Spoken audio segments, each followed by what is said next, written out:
এইবাৰ কলিয়াবৰত ভয়ানক বানপানী হৈছিল এটা মথাউৰি ভঙাৰ অভিযোগ উত্থাপন হৈছিল কিন্তু সেই মথাউৰিটো কেনেকৈ ভাঙিলে আজি অখিল গগৈয়ে নতুন যুক্তি এটা আগবঢ়াইছে মথাউৰি ভঙাৰ নতুন ৰহস্য ভেদ কৰিছে অখিল গগৈয়ে আজি অসমৰ মুখ্যমন্ত্ৰীজনৰ কাৰণে হাতীমুৰা মথাউৰিটো ভাগিলে অসমৰ মুখ্যমন্ত্ৰীক তুখামত কৰিবৰ কাৰণে তেল দিবৰ কাৰণে কলিয়াবৰৰ হাতীমুৰা মথাউৰিটো আপোনালোকে সকলোৱে জানে যে তাৰ যিখন স্লুইচ গেট আছিলে কলঙেদি পানী বৈ নিবৰ কাৰণে ব্ৰহ্মপুত্ৰৰ পৰা এখন 2 নম্বৰী স্লুইচ গেট বনাইছিলে মুখ্যমন্ত্ৰীক দেখুৱাবৰ কাৰণে এদিন মুখ্যমন্ত্ৰীয়ে চাহ খাবলৈ আহিছিলে কলিয়াবৰত তাৰপিছত পীযুষ হাজৰিকা আৰু কি কয় কলিয়াবৰৰ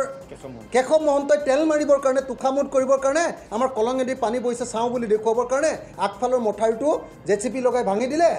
আৰু পিছফালৰ স্লুইচ গেটখনো এনেকৈ খুলি দিলে খুলি দিয়াৰ পাছত স্লুইচ গেটখন বন্ধ কৰিব নোৱাৰা হৈ গ'ল 2 নম্বৰী গেট লগাইছিলে তাৰ ফলস্বৰূপে কি হ'ল গোটেই ব্ৰহ্মপুত্ৰ পানীয়ে গোটেই নগাঁও ধ্বংস কৰি পেলালে